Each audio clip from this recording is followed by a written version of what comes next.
I think that sounds interesting, and I think like Garfield is a very definite personality, so I can see that. I don't think mine is so personality driven exactly, although I'll come up with a situation. It's almost like the opposite. Like I'll come up with a situation, and then I'll think who in my cast of characters would fit into that situation. So it's like to me, I look for like a lot of things that I find funny are things that are like either scary or there's some tension in it.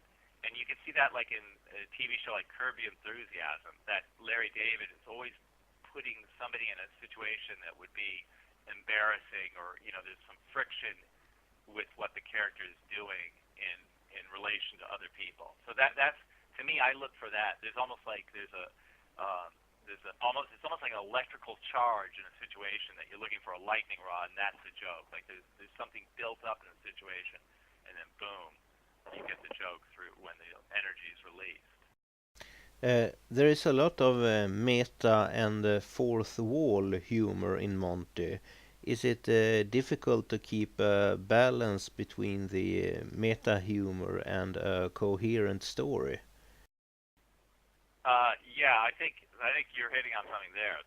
I think that's true. I think when you do the meta jokes in the fourth wall stuff, it does. I don't think it works well with a very linear, um, traditional story. I mean, I've seen it done well in movies, but in terms of my comic, I think that I don't feel like usually my stories aren't that complicated or linear. So I usually, like for instance, I just did a thing where Monty goes back to back in time with the professor and goes back to Neanderthal time. And so basically, that storyline for me is just like I think, well, okay, I have to think of the initial comic. How do I get him back in time? So I think of a joke that will get the ball rolling, basically, get him back in time. And then once I get him back in time, really the only next part of the story is how do I get him out of that time, because I have to get back to the present. So basically, that's all I'm doing, and I'm filling the in between parts with just ideas that come out of being in Neanderthal times. There's no real development going on. Although it turned out in that what I just did that he does meet a female Neanderthal, and they have a little love story, and that I hadn't planned out at all. That just came to me when I was doing the week, and then so I pursued it, but um, I didn't plan that out. So I think my answer to that question is just that I don't really emphasize the coherent story so much as I do the jokes and getting people into the situation. Uh, what comic creators were you inspired by, and how have they put a trace in your comic? I think that early on I was really influenced by television cartoons. I nowadays people, or maybe even then, I don't know, but my parents didn't limit that much my television watching. I'm one of those kids that was kind of like led to his own devices, um, and I watched a lot of cartoon like the Flintstones and Bugs Bunny and that sort of old-fashioned cartoon stuff. Um, and my first newspaper comic that I read was Johnny Hart's BC. Well, actually, I read Peanuts first, Snoopy, which I liked a lot. But I really got into, for some reason, into Johnny Hart's BC, and I used to collect books of that. And then when it was like maybe high school years, I really got into Gary Trudeau's Doonesbury. And then in college, Burke Breathitt's Boone County was a big influence. And then beyond that, just into adulthood, I could mention a lot of people like Bill Griffith and who does Zippy, and Robert Crumb, Gary Larson, Roz Chast, who's a New Yorker cartoon, Matt Groening, his comics, Life in Hell, uh, and I guess more recently, I guess Scott Adams, who does Dilbert. And like I mentioned before, Jim Unger, I read old compilations of his Herman. which his drawings are very hilarious to me. I just think the way he sets up a drawing is amazingly funny. So I'd say that those are the main influences. How have you what elements of these comics have you borrowed? Is it any particular, or is it just overall some general elements, or? Yeah, well, I think like what I just mentioned is the Herman. I don't know if you're familiar with that. Are you familiar with that comic? It's a No, panel actually. I'm sorry. Oh, okay. Are you familiar with the Far Side? Yes, I Farside have had its own magazine here in Sweden. Oh, great, great. Yeah, I love that cartoon, and he actually is very influenced. I don't know. Have you ever heard of Cliven? Uh, Mm, it it seems like if you look at Cliven's cartoons, he did cat books. They were very popular way back in the day. In fact, they preceded Garfield. They were these cartoon drawings of cats. That anyway, uh, he and Gary Larson and Jim Unger, who does Herman. Uh, uh, for instance, an example of an influence there is they do uh, a lot of compositions where you have the character looking at something. So you see basically the back head of the main character looking into the frame, and that's something I think can be really funny to me. Like if you're setting up a gag, you don't see the character's expression. You can only imagine it. It's almost like a radio play that you're seeing drawn out. You know, where you're trying to imagine the person's reaction to some absurd thing or something. Um, so that's I'd say that's one very direct influence. Also, Gary Trudeau, I think, was the first time I ever saw sequential. He doesn't do it anymore, but when he was starting out, he did the sequential panels that were identical, which actually I guess Pfeiffer did too, but I hadn't seen Pfeiffer at that time, so it's like that was something, and I do that still occasionally. Where you very minimal change from frame to frame, so it emphasizes your writing when you do that, and any little changes are more dramatic. So I guess those are the main influences.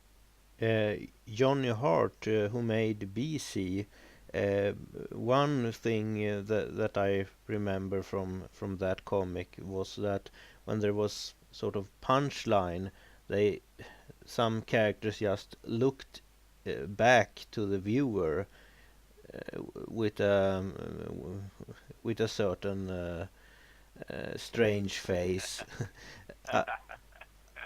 I, I don't. Yeah, yeah. That's probably where that came from. Yeah, I see. I don't even.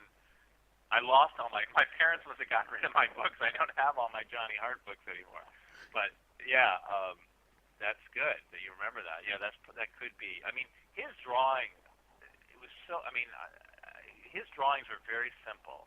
They were really nicely drawn. I like those. The way he composed those drawings. I wish I could do that. And like in Schultz too, I think they're just the economy of their drawings were amazing. So yeah, that's probably an influence too. Yes. Uh, when you create a character in a comics, does this character have to have relatable traits to be funny, or is it enough that the character is eccentric in some way? Um, I do like eccentric characters, but I think the thing, like I guess for like a single strip or a Sunday panel, I could just have a character that I want to do that, like you're saying, that it could just be an eccentric character. But if the character stays around in the strip over time, um, that has to be there has to be something that it's almost like the character has to come alive to me in some way, or it has to really be serving a function in the comic. Um, and I think that like somewhere along the line, I realized that every time I created a character, excuse me, I have to have like and I don't know if other people do this, but I have to have like another character tied to that person. So for instance, um, Monty, when I got rid of Robot Man, I needed another character with Monty. You can't have just one character around because then everything will just be thought balloons. You have to have somebody that would be associated with him. And Moondog is a friend, but he's not always there. So that's when I had different characters. I had Mr. Pie at one point. I had Chimpy. I had different people auditioning for that part. And then I ended up going back to a robot character because it's sort of like the way Monty had evolved was around Robot Man, so it felt only natural to have him be with a robot. So that's why I have EB now as his like partner. And Moondog has Pilsner, the bird, and Sedgwick has Jarvis, the butler. So it has to have they have to be like paired up for me to like be able to write that character and continue that character through the long term. If we talk about the art styles by referring to the picture I sent you, this triangle, Yeah. do you think that certain kinds of art styles is more suitable to specific sorts of humor? Yeah, I got your picture, and then I realized I have the book that you were using, the Scott McCloud Understanding Comics book, and I was looking at it, and I was reading what he says about it, and I didn't fully understand. I have to read the whole book. Really, I never sat down and read the whole book about comics, but he's very complicated analysis of it. I feel like what I do in terms of the art style is more intuitive. Like I haven't sorted it all out, but for instance, I noticed that like Monty would probably be in the category down with like Bringing Up Father. That's number 72 on your chart, or like Popeye, that realm maybe. I'm not sure where he would place my characters, but but at times in the comic I will use like a photograph, which he puts on the reality side, like a Xerox image of a person's face, or sometimes I'll do a parody of like a superhero type comic, and I'll do my best imitation of Marvel or DC type drawing. Um, and I'm doing that intuitively. To me, I find that funny for some reason, but I haven't really analyzed why. You know, it just seems like it's almost like if you're doing a comedy sketch and you do an imitation of something to reinforce the comedy. I feel like it's almost a visual form of that, like an imitation, or what have you.